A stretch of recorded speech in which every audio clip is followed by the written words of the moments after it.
Hey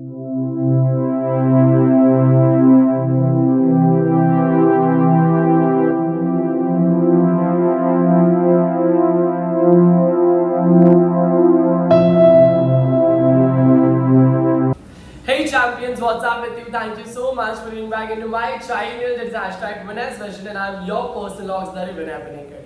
Tuning up right back with another new important video. As you have viewed in the thumbnail, what can I do for India? English speech writing we are going to learn in this video.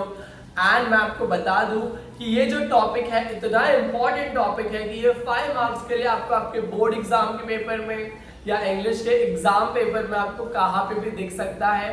अगर आपने ये topic को जिस तरीके से मैं पढ़ाने वाला हूँ आपने अपने दिमाग के अंदर बिठा लिया, एक बार ही प्रैक्टिस भी कर लिया, this will definitely help you score that 5 great marks. And आपको क्या चाहिए, यस और नो? आपको मैं बता दे रहा हूँ यहाँ पर कि ये टॉपिक जो है इतना इंपॉर्टेंट टॉपिक क्यों है। What can I do for India is a topic which has been completely new. Alright, hypothetical question है ये कि मैं इंडिया में रह के इंडिया वालों के लिए क्या कर सकता हूँ। आप लोगों ने खुद देखा रहेगा आपके आस पड़ोस में कि कितने ऐसे लोग रहते हैं जो खुद काम करते हैं, काम करने के साथ साथ पढ़ाई भी करते हैं, पर आपने ये देखा रहेगा कि पढ़ाई जैसी उनकी पूरी हो जाती है वो देश छोड़कर किसी और देश में जाकर काम करने चालू कर देते हैं। या पढ़ाई कोई करता रहता है स्टूडेंट, वो डेफिनेटली यही एक्सपेक्ट करता है कि मैं बाहर जाके काम करूंगा। भाई इंडिया के अंदर क्यों नहीं? इंडिया की इकोनॉमी आप क्यों नहीं ग्रो करना चाहते हो? इंडिया में क्यों नहीं आप अपने आप को एनरिच करना चाहते हो, अपने आप को टैलेंटेड बनाना चाहते हो? यस और नो? आपको बाहर ही क्यों जाना है? बाहर ऐसा क्या है जो इंडिया के अंदर नहीं है? वो सारे टॉपिक्स के ऊपर हमको क्या करने का डिस्कशन देना है एंड उसी के साथ में स्पीच को कवर करना है। ऑलराइट, कभी भी याद रखना कि अगर स्पीच राइटिंग या कोई भी राइटिंग स्किल की टॉपिक आएगी आपको एग्जाम में, आपको सबसे पहले है ना उसके पॉइंटर्स लिख देना है।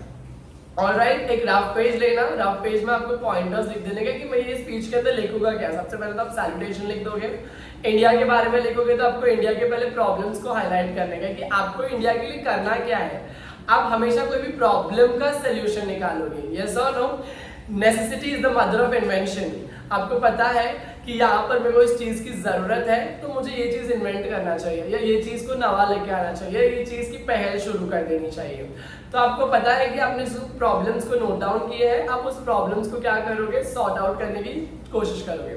जैसे इंडिया में एजुकेशन सबसे बड़ा प्रॉब्लम है, ये दिन पर दिन स्कैम बनते जा रहा है, एक बिजनेस बनते जा रहा है और डेफिनेटली इसके अंदर ग्रोथ नहीं मिल रही है एजुकेशन में लोगों को। यहाँ पे पता है लोगों को किसी 12वीं पढ़ना है, 15वीं पढ़ना है, बाहर जाके सऊदी, दुबई, अरेबिया, ये सारी कंट्रीज में जाके हमको कॉफी बेचना या शॉपर बन जाना है।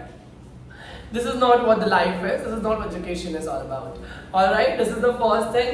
आप एम्प्लॉयमेंट के ऊपर रख सकते हो अपने पॉइंट्स, आप हेल्थ केयर फैसिलिटीज के ऊपर रख सकते हो, जेंडर डिस्पैरिटी के ऊपर रख सकते हो कि औरतों को ज्यादा वो नहीं दिया जाता है, स्टैंड नहीं दिया जाता है मर्दों के मुताबिक। ऑलराइट, तो जेंडर डिस्पैरिटी हो गया ये। और पांचवा जो पॉइंट है वो आप रख सकते हो चिल्ड्रन वेलफेयर। ऑलराइट, आपने देखा रहेगा गरीब बच्चे लोग कितने ही कम क्यों नहीं हो जाए, आपको हमेशा सिग्नल पे एक ना एक भिखारी देगा जो बच्चा ही दिखेगा और उस बच्चे को क्या पता क्या ही खुशी होती है भीख मांगने में। मुझे तो जहाँ दिखते तो मैं तो चिल्ला के भगाता हूँ, मैं जाके बोलता हूँ कि जाओ अपने मम्मी के पास, उनको बोलो, उनसे मांगो, आपको रोड पे नहीं खड़ा रहना है यहाँ पर। I am that kind of guy जो बहुत फ्रस्ट्रेट हो जाता है ऐसे सारी चीजों को देखकर। Alright, what we're going to do is we are going to have this particular speech writing in front of myself. I'm going to discuss it with you and I'm going to explain it to you. फिर आपको मैं last में इसका screenshot डाल दूंगा, आपको वहां से इसको लिख देना है। ऑलराइट, पर इसको समझना बहुत जरूरी है, समझोगे तभी आप लिख पाओगे। देखो पढ़ा तो कोई भी देगा आपको, समझाएगा कोई नहीं। मैं यहाँ पर आपको समझा रहा हूँ तो आई रियली एक्सपेक्ट कि आप मेरे प्लीज इस वीडियो को लाइक कर दो। डेफिनेटली लाइक करने से मेरे को ये वीडियो लोगों के पास और जाते रहेगा और जिसके वजह से मेरे चैनल पर ग्रोथ होते रहेगी। आई रिक्वेस्ट यू कि अगर आपने सब्सक्राइब भी नहीं किया चैनल को प्लीज सब्सक्राइब करिए। ऑलराइट, ऑनरेबल जजेस, respected headmaster, teachers and all my dear friends, a very good morning to one and all present here. Today on this auspicious day I would like to talk on the topic which is very dear and near to my heart. What can I do for India? ये आपने salutation लिख दिया कि जजेस और सबको आपने क्या कर दिया, गुड मॉर्निंग विश कर दिया। ये जो टॉपिक है इस खास दिन पर बोलने के लिए मुझे खुशी हो रही है और टॉपिक का नाम जो है वो मेरे दिल के बहुत करीब है, What can I do for India? Alright? What can I do for India? I have often thought about this question and I've tried to find the answer in many ways. India के लिए मैं क्या कर सकता हूँ, मैंने कई अक्सर हर बार सोचा है और मैंने इस सवाल का जवाब ढूंढने की भी कोशिश की है। ओके, जब मैंने रोट्रैक क्लब ज्वाइन किया, when I joined the Rotaract Club and we arranged a free eye checking camp for the poor of our locality, I got part of the answer. When I assisted the student of the junior college in the adult education shibir and I got the part of the answer. मतलब जब मैंने अंधे लोग के लिए eye checkup रखा था या लोगों के लिए जो बूढ़े हो गए उन लोगों के लिए आई चेकअप रखा था, तो मुझे मेरे सवाल का जवाब मिला कि मैं इंडिया के लिए क्या कर सकता हूँ। जब मैंने कॉलेज में मेरे दोस्तों के साथ में मदद करने चालू किया था एजुकेशन को लेकर, अडल्ट एजुकेशन को लेकर, जो पढ़े लिखे लोग नहीं हैं पर जो बड़े हो चुके हैं तो उसको बोलेंगे एडल्ट एजुकेशन। ऑलराइट, तो मुझे मेरे सवाल का जवाब मिला। In fact, when you come to think of it, there are so many things that we as a student can do to make this country a better place. अगर मैं करना चाहूँ ना यहाँ पर, तो मैं इतनी सारी चीज़ कर सकता हूँ जो मुझे इस देश के लिए करनी चाहिए। Our main concern, I think, is in seeing that medical care and education research reach those we do not have access to them.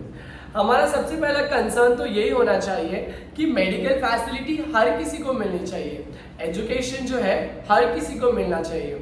आज की तारीख में आपको पता है एजुकेशन एक स्कैम बन के रह गया है। आप जितनी भी फीस भरोगे उतनी कम है स्कूल वालों को, कोई ना कोई एक्स्ट्रा फीस बोल के आपसे और फीस भरवा ही लेंगे।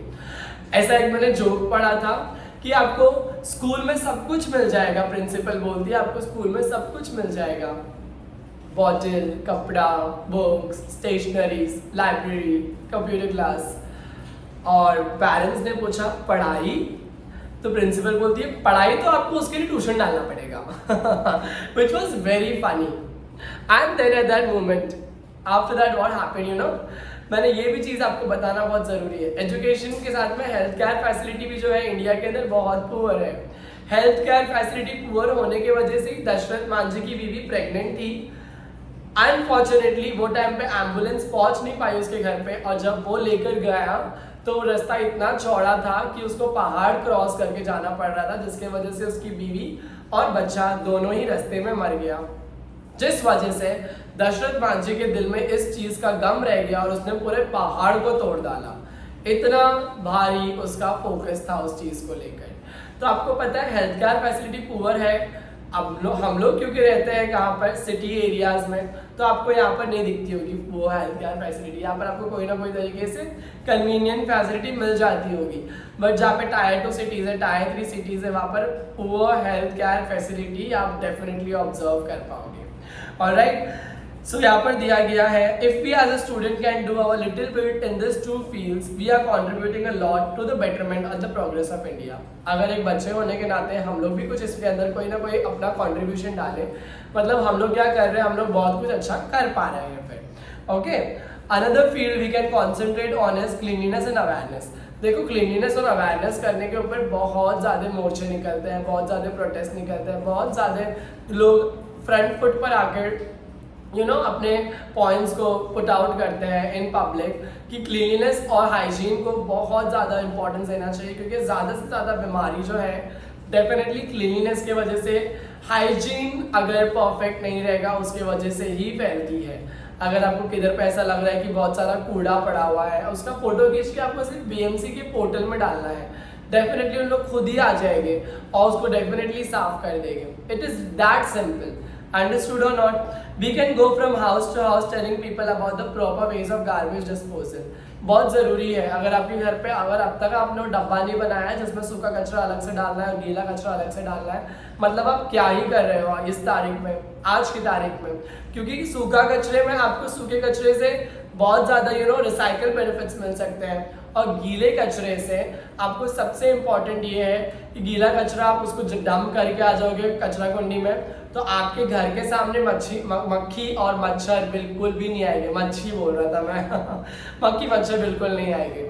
ऑलराइट, जिसके वजह से मक्खी मच्छर नहीं आने की वजह से कोई भी आपके खाने पीने के ऊपर ये सारी चीज इंसेक्ट्स नहीं बैठेंगे और आपको बीमारी नहीं होगी।